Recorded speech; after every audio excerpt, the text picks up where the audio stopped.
So there was a guy in high school that he used to sell everything: the radios, Walkmans, candy, cigarettes, whatever. He saw me drawing one day and he goes, "Hey man, you should tattoo." He said, "I got a tattoo machine for sale." And that was it, man. He sold it to me. Actually, he gave it to me. He actually gave it to me and told me that when I get good, to give him his first tattoo. I never saw him again.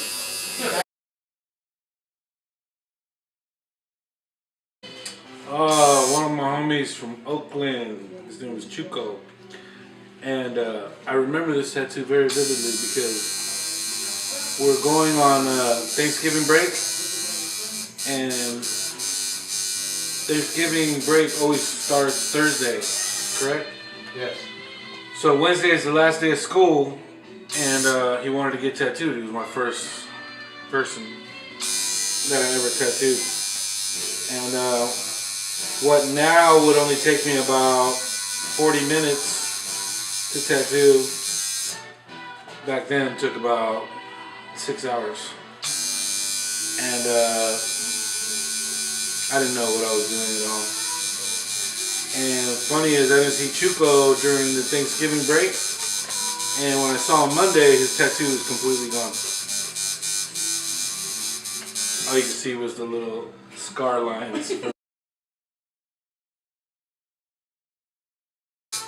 Well, I started working at a shop in San Francisco called Jerry's Tattoos, which was a very popular shop, well-known shop.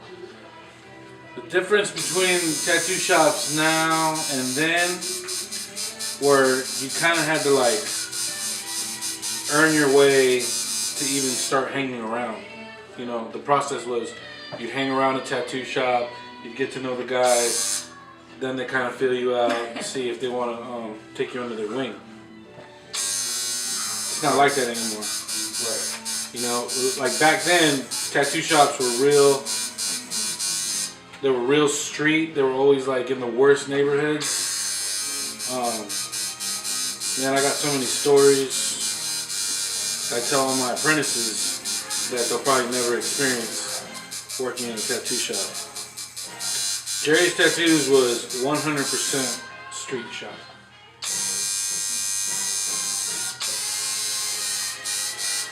We're talking like full on, like the whole cliche of like what you think of a tattoo shop. You know what I mean? Like bikers and gang members and drunks and fights and just craziness, man.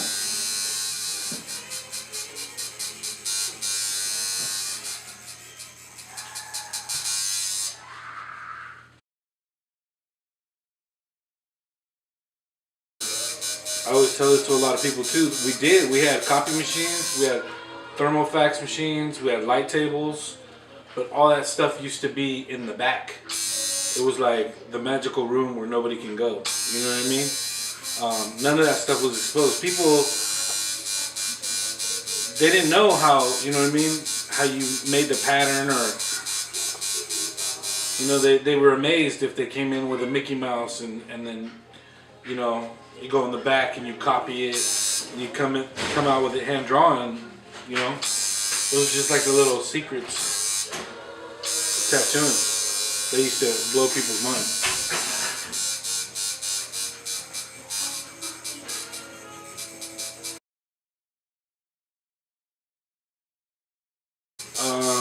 After I left Jerry's, well, I left Jerry's kind of on bad terms. I was real young. I was wild. I was into a lot of drugs. So after I worked at Jerry's from the time I was 18 to 21. And then I left Jerry's when I was 21. And then 3 years later, ended up in prison.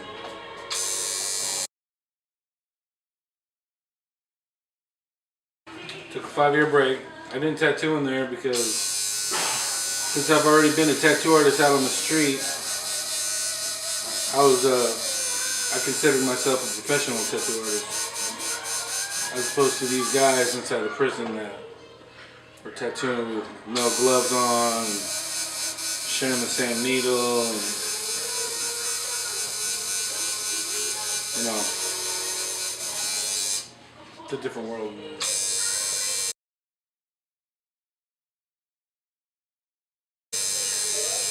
But it's funny because I still did a lot of art. That's how I made my money in there.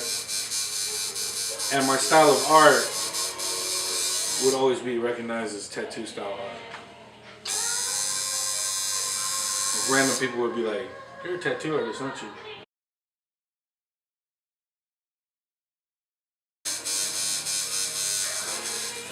Did a lot of handkerchiefs. Mostly cards though. I drew a lot of cards. And wrote letters for a lot of people. A lot of people in prison that don't know how to read or write. So I used to write a lot of letters for people. Charge them a couple bucks.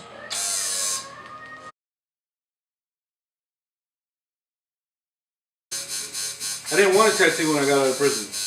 I wanted to pursue my music career. I'm a musician also. And, you know, I was living with my mom at the time. She gave me a year to let my music take off, but I quit after 6 months because tattooing just calling my name.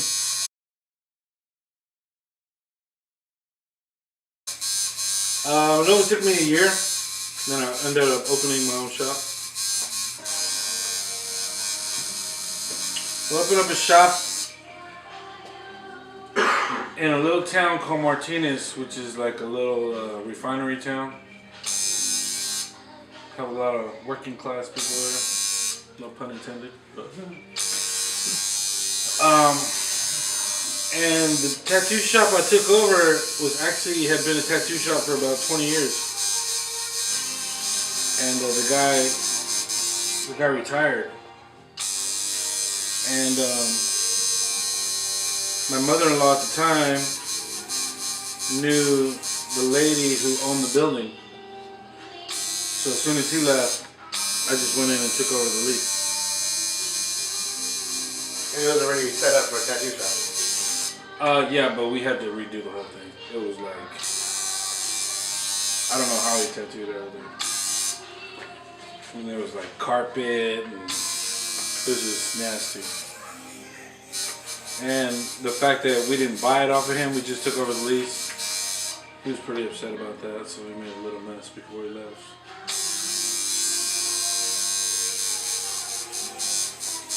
So we started from scratch. And we had a good run till about the end of 2009, the end of 2008, like when the economy started taking dip. Everything just started going downhill from there. Tattoo shops started popping up everywhere. Tattoo shops were popping up everywhere, people out of work. You know, when the economy was booming, man, like people were, you know, taking money out of their houses and buying back pieces and sleeves. And it's crazy.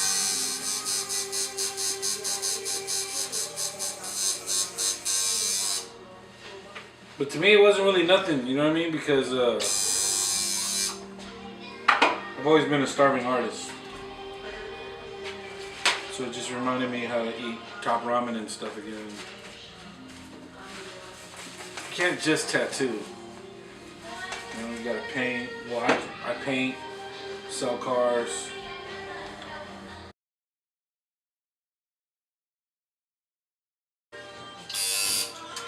So me and my brother and a pinstriper, we're gonna start a band, like a Spanish rockabilly band, and we're gonna call ourselves Los Famousos. And of course, I jumped on the name real fast. Well, I'm El Famouso then, and then it just kind of stuck with me.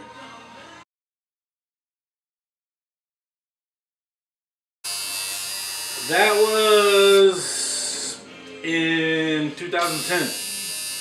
Because I was trying to reinvent myself after I left my tattoo shop.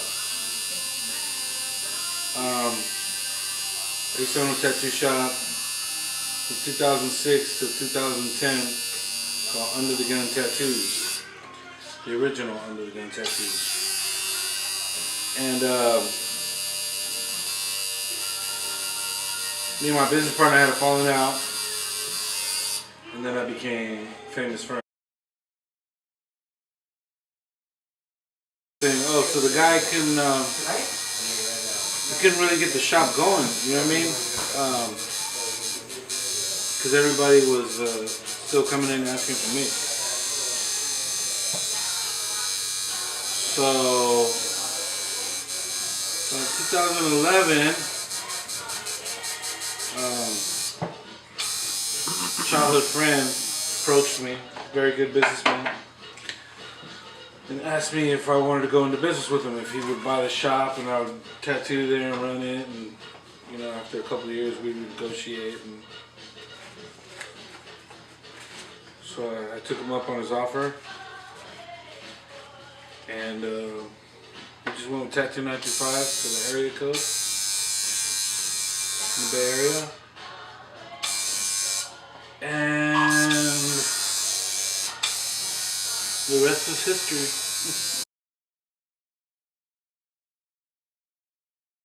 I've always thought it was a good slogan,